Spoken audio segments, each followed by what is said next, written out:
ಓಂ ನಮಃ ಶಿವಾಯ. ಸ್ವಾಮಿ ಗುರುಗಚ್ಚ. ನನ್ನೆಲ್ಲ ಪ್ರೀತಿ ವೀಕ್ಷಕರಿಗೆ ಶಿವಾಯಂ ಕನ್ನಡ ಆಧ್ಯಾತ್ಮಿಕ ಚಾನೆಲ್ಗೆ ಸ್ವಾಗತ. ನಿನ್ನೆನೇ ಹೇಳಿದೆ, ನಾನು ಆಧ್ಯಾತ್ಮಿಕವಾಗಿ ಸ್ವಲ್ಪ ಮಾತಾಡೋಣ. ಎಲ್ಲ ಪ್ರಶ್ನೆಗಳಿಗೆ ಉತ್ತರ ಮುಂದಿನ ದಿನಗಳಲ್ಲಿ ನಿಮಗೆ ಸಿಗುತ್ತೆ. ಯಾರೂ ಉತ್ತರ ಕೊಟ್ಟಿರೋದಿಲ್ಲ. ಅಂದರೆ ನಿಮಗೆ ಎಷ್ಟೆಷ್ಟು ಪ್ರಶ್ನೆಗಳು ಬಂದಿರ್ಬೋದು.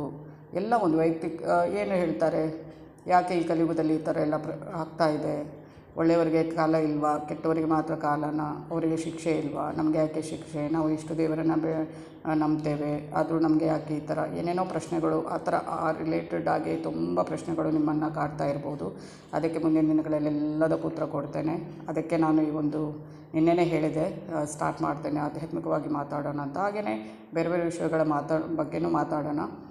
ತುಂಬ ಲೆಂತಿ ವಿಡಿಯೋ ಆಗುತ್ತೆ ಅಂತ ನಾನು ಇಷ್ಟಂತಲೇ ಮಾಡ್ತೇನೆ. ಆದರೆ ಆ ಒಂದು ಎಷ್ಟು ಸಾಧ್ಯನೋ ಅಷ್ಟು ಆ ವಿಡಿಯೋದಲ್ಲಿ ಮಾತಾಡ್ತೇನೆ. ಅದೇ ವಿಷಯದ ಬಗ್ಗೆ ಆಮೇಲೆ ಬೇರೆ ಬೇರೆ ಅಂದರೆ ಒಂದೊಂದು ವೀಡಿಯೋ ಮಾಡಿಕೊಂಡು ಹೋಗ್ತೇನೆ. ಎಷ್ಟಾಗುತ್ತೋ ಅಷ್ಟು ಈ ವಿಡಿಯೋದಲ್ಲಿ ಮಾತಾಡ್ತೇನೆ. ಯಾವುದರ ಬಗ್ಗೆ ಅನ್ನೋದನ್ನು ಹೇಳ್ತೇನೆ. ಹಾಗೆಯೇ ನಿಮ್ಮ ಏನೇ ವೈಯಕ್ತಿಕ ಸಮಸ್ಯೆ ಇದ್ದರೂ ನನಗೆ ಮುಕ್ತವಾಗಿ ಮುಂಚೆ ಕಳಿಸ್ತಾ ಇದ್ರಲ್ವ, ಹಾಗೆ ಕಳುಹಿಸಿ. ರಾಶಿ ನಕ್ಷತ್ರದ ಜೊತೆಗೆ ಒಂದು ವೇಳೆ ರಾಶಿ ನಕ್ಷತ್ರ ಗೊತ್ತಿಲ್ಲ ಅಂದರೆ ಡೇಟ್ ಆಫ್ ಬರ್ತ್ ಹಾಕ್ಬೋದು.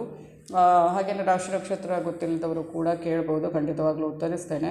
ಹಾಗೆ ನಿಮ್ಮ ಸಮಸ್ಯೆನ ಮಾತ್ರ ಕರೆಕ್ಟಾಗಿ ಬರೆದುಕೊಳ್ಳಿಸಿ, ಉತ್ತರಿಸೋಕ್ಕೆ ಈಸಿ ಆಗುತ್ತೆ. ಸ್ವಲ್ಪ ಉತ್ತರ ಕೊಡುವ ಲೇಟ್ ಆಗ್ಬೋದು ಸಮಯದ ಅಭಾವದಿಂದ, ಅದು ಪ್ರತಿಯೊಬ್ಬರಿಗೆ ಉತ್ತರ ಕೊಡ್ತೇನೆ. ಆದರೆ ಡೇಟ್ ಆಫ್ ಬರ್ತ್ ಹಾಕೋದನ್ನು, ಸಮಸ್ಯೆಯನ್ನು ಕರೆಕ್ಟಾಗಿ ಬರೆದುಕೊಳ್ಳಿಸೋದನ್ನು ಮಾತ್ರ ಮರಿಬೇಡಿ. ಅರ್ಥಂಬರ್ಥ ಕಳಿಸಿದರೆ ಉತ್ತರ ಕೊಡೋಕ್ಕಾಗಲ್ಲ. ಹಾಗೆಯೇ ಡೇಟ್ ಆಫ್ ಬರ್ತ್ ಗೊತ್ತಿಲ್ಲದವರು ಕೂಡ ರಾಶಿ ನಕ್ಷತ್ರ ಗೊತ್ತಿಲ್ಲದವರು ಡೇಟ್ ಆಫ್ ಬರ್ತನ್ನು ಹಾಕಿ ಖಂಡಿತವಾಗ್ಲೂ ಉತ್ತರಿಸ್ತೇನೆ. ನಾನು ನಿಮ್ಮ ಜೊತೆ ಯಾವತ್ತೂ ಇರ್ತೇನೆ. ಆ ವಿಷಯದ ಬಗ್ಗೆ ಅದು ಅಲ್ಲೇ ಕೊಡ್ತೇನೆ. ಯಾವುದರಲ್ಲಿ ಕಮೆಂಟ್ ಬಾಕ್ಸಲ್ಲಿ ನಿಮ್ಮ ಪ್ರಶ್ನೆಗೆ ಉತ್ತರ ಸಿಗುತ್ತೆ. ಯಾವಾಗಲೂ ಹಾಗೆ ಮಾಡ್ತೀನಲ್ವ ಹಾಗೆ. ಮತ್ತು ಇದರ ಬಗ್ಗೆ ಏನಾದರೂ ನಿಮಗೆ ಡೌಟ್ಸ್ ಅಥವಾ ಪ್ರಶ್ನೆ ಕೇಳಬೇಕು ಅಂತ ಇದ್ದರೆ ಅದನ್ನು ಕೇಳ್ಬೋದು. ಅದರ ಬಗ್ಗೆನೇ ನಾನು ವೀಡಿಯೋ ಮಾಡ್ತೇನೆ. ಅಭ್ಯಂತರ ಇಲ್ಲದೆ ನಿಮ್ಮ ಹೆಸರನ್ನು ಕೂಡ ಹೇಳ್ತೇನೆ. ಅಂದರೆ ಏನಾದರೂ ಕ್ವಶನ್ಸ್ ಅಂದರೆ ನಿಮ್ಮ ಥರನೇ ಬೇರೆಯವ್ರಿಗೂ ತುಂಬ ಮಂದಿಗೆ ಕಾಡ್ಬೋದು. ಆ ಥರದ್ದು ಒಂದು ಆಧ್ಯಾತ್ಮಿಕವಾಗಿ ನಾವು ಮಾತಾಡೋಣ ಅಂತ ಇದ್ದೇನೆ. ನೋಡೋಣ, ಅದ್ರ ಬಗ್ಗೆ ಮುಂದೆ ಒಂದೊಂದೇ ವಿಷಯದ ಬಗ್ಗೆ ಮಾತಾಡ್ತೇನೆ. ಎಲ್ಲದಕ್ಕೂ ಉತ್ತರ ಸಿಗುತ್ತೆ ನಿಮಗೆ ಅಂತ ಅಂದ್ಕೊಂಡು ಈ ವಿಡಿಯೋನ ಸ್ಟಾರ್ಟ್ ಮಾಡ್ತಾಯಿದ್ದೇನೆ. ಇವತ್ತು ನಾನು ಎನಿಸಿದ್ದೆ, ನಿನ್ನೆ ಒಬ್ಬರು ಪಾಪ ಹಾಕಿದ್ರು, ಅವ್ರಿಗೆ ನಾನು ಕಮೆಂಟ್ ಬಾಕ್ಸಲ್ಲಿ ಉತ್ತರ ಕೊಟ್ಟಿದ್ದೆ. ಯಾಕೆ ಈ ಭೂಮಿ ಮೇಲೆ ಅನ್ಯಾಯ ಮಾಡಿದವರು ಒಳ್ಳೆಯ ರೀತಿಯಲ್ಲಿ ಜಬರ್ದಸ್ತಾಗಿ ನಮ್ಮ ಕಣ್ಣು ಮುಂದೆ ಒಂದು ಏನೇನೋ ಅನ್ಯಾಯ ಮಾಡಿರ್ತಾರೆ, ಆದರೂ ಒಂದು ಒಳ್ಳೆಯ ರೀತಿಯಲ್ಲಿ ಜೀವನವನ್ನು ಸಾಗಿಸ್ತಾರೆ. ನಮಗೆ ಯಾಕೆ ಈ ಥರ ಅನ್ಯಾಯ ಮಾಡಿದವರಿಗೆ ಹಾಗಾದರೆ ಏನೂ ಇಲ್ವಾ, ಶಿಕ್ಷೆ ಇಲ್ವಾ, ದೇವರೇ ಯಾಕೆ ಕ್ಷಮಿಸ್ತಾರಾ, ಅಥವಾ ಆ ಒಂದು ಅಂದರೆ ಅದರ ಬಗ್ಗೆನೇ ನಾನು ಅವರಿಗೆ ಉತ್ತರ ಕೊಟ್ಟಿದ್ದೆ. ಅದು ಇವತ್ತು ಅದರ ಬಗ್ಗೆನೇ ವೀಡಿಯೋ ಮಾಡುವ ಸ್ಟಾರ್ಟಿಂಗಲ್ಲಿ ಅಂತ ಎನಿಸಿದ್ದೆ. ಆದರೆ ಬಿಂದು ಭಾರತಿ ಅವರು ಕೂಡ ಸೇಮ್ ಕ್ವಶನನ್ನು ಬೆಳಗ್ಗೆ ಹಾಕಿದರು. ಇಲ್ಲಮ್ಮ, ನನಗೂ ಕೇಳಬೇಕಾಗಿತ್ತು, ಒಳ್ಳೆಯದಾಯಿತು ಅಂದರೆ ನಾನು ಏನು ಮಾಡ್ತೇನೆ ಅಂತ ಹೇಳಿದೆ ಅಲ್ವಾ, ಆಧ್ಯಾತ್ಮಿಕವಾಗಿ ಏನು ಮಾತಾಡೋಣ ಅಂತ. ಅದಕ್ಕೆ ಪಾಪ ಅವರು ಹೇಳಿದರು, ಅವರದ್ದು ಸೇಮ್ ಕ್ವಶನ್ ಆಗಿತ್ತು. ಅಂದರೆ ಅನ್ಯಾಯ ಮಾಡಿದವರಿಗೆ ಹಾಗಾದರೆ ಏನಿಲ್ವಾ, ನಾವು ಎಷ್ಟು ದೇವರನ್ನು ನಂಬಿದ್ರು ಯಾಕೆ ನಮಗೆ ಈ ಥರ ಕಷ್ಟಗಳು ಬರುವಂಥದ್ದು. ಅವರು ಅಂದರೆ ಹೌದು, ಸತ್ಯವಾಗಲೂ ಅದು ಎಲ್ರಿಗೂ ಬರುವಂಥದ್ದು.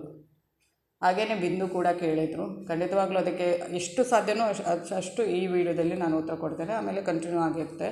ಅದರ ಬಗ್ಗೆ ತುಂಬ ಲೆಂತಿ ಆಗುತ್ತೆ ಅಂತ ಇಂತಿಷ್ಟು ಅಂತ ಮಾಡಿಕೊಂಡು ಹೋಗ್ತೇನೆ. ಕ್ಲಿಯರಾಗಿ ಅದು ಮುಂದಿನ ದಿನಗಳಲ್ಲಿ ನಿಮಗೆ ಎಲ್ಲದಕ್ಕೂ ಉತ್ತರ ಸಿಗುತ್ತೆ. ಹೌದು, ಖಂಡಿತ. ಅಂದರೆ ಅನ್ಯಾಯ ಮಾಡಿದವರಿಗೆ ಮಾತ್ರ ಈ ಭೂಮಿ ಮೇಲೆ ಜೀವನಾನ, ನಮ್ಮಂಥವ್ರಿಗೆ ಇಲ್ವಾ, ಬರೀ ಕಷ್ಟವನ್ನು ನೋಡೋಕ್ಕೆ ನಾವು ಬಂದಿರುವಂಥದ್ದು ಅಂತ ಒಂದು ಹೇಳ್ತೇನೆ. ಅನ್ಯಾಯ ಮಾಡಲಿ ಅಥವಾ ನ್ಯಾಯಯುತವಾಗಿ ಎಲ್ಲದಕ್ಕೂ ಇಲ್ಲೇ ಏನು ದೇವರು ಒಂದು ಏನು ಹೇಳುವಂಥದ್ದು, ಅದಕ್ಕೆ ಇಲ್ಲೇ ತೀರ್ಪು ಕೊಡ್ತಾರೆ. ಅದು ನಾವು ಸ್ವಲ್ಪ ಕಾಯಬೇಕು, ತಾಳ್ಮೆ ಇರಬೇಕು ಮಾತ್ರ. ನಮಗೆ ಕಷ್ಟ ಬಂದಾಗ ನಾವು ಅದನ್ನೆಲ್ಲ ನೋಡ್ತೇವೆ. ನಾವು ತುಂಬ ಕಷ್ಟ ನಮಗೆ ಕೂಡ ಕಾಣಿಸೋದು ಯಾವಾಗ ನಮಗೆ ತುಂಬ ಕಷ್ಟದಲ್ಲಿರ್ತೇವೆ. ಆಗ ಮತ್ತೊಬ್ಬರನ್ನು ನೋಡುವಾಗ ಅವರು ಅಷ್ಟೆಲ್ಲ ಮಾಡ್ತಾರೆ, ಅವರಿಗೆ ಇದೆ, ನಮಗೆ ಯಾಕೆ ಈ ಥರ ಅಂತ ನಾವು ಅಂದ್ಕೊಳ್ಳೋದು ಸಹಜನೇ, ತಪ್ಪಲ್ಲ. ನೋಡಿ, ಇದು ಕಲಿಯುಗ. ಬೆಳಗ್ಗೆ ಮಾಡಿದರೆ ಸಂಜೆ ಸಿಗುತ್ತೆ ಅನ್ನೋದು ಒಂದು ಪ್ರತೀತಿ ಇರುವಂಥದ್ದು. ಅಂದರೆ ಅವನು ಮಾಡಿದ್ದನ್ನು ಅವನು ಇಲ್ಲೇ ಅನುಭವಿಸ್ಕೊಂಡು ಹೋಗಲೇಬೇಕು. ಅದು ಒಳ್ಳೆಯದಾಗಲಿ ಕೆಟ್ಟದಾಗಲಿ, ಅಲ್ಲಿ ಮೇಲೆ ಹೋದಾಗಲೂ ಇದೆ, ಇಲ್ಲೇ ಅನುಭವಿಸಬೇಕು. ನೀವು ನೋಡಿರ್ಬೋದು ಎಷ್ಟೋ ಮಂದಿಯನ್ನು. ನೀವು ಅದನ್ನು ಆಮೇಲೆ ಏನು ಮಾಡ್ತೀರಿ, ನಿಮ್ಮ ಕಷ್ಟದ ದಿನಗಳು ಹೋಗಿ ಮನುಷ್ಯ ಆದಮೇಲೆ ಕಷ್ಟನೂ ಬರುತ್ತೆ, ಸುಖನೂ ಬರುತ್ತೆ ಅಲ್ವಾ. ಎರಡೂ ಇದ್ರೇ ಜೀವನ. ಅದಕ್ಕೆ ತಾನೇ ಬಂದಿರೋದು. ಹಿಂದಿನ ಜನ್ಮದಲ್ಲಿ, ಪೂರ್ವ ಜನ್ಮದಲ್ಲಿ, ಈ ಜನ್ಮದಲ್ಲಿ ನೀವು ಪಾಪ ಮಾಡಿರಬೇಕು ಅಂತಿಲ್ಲ.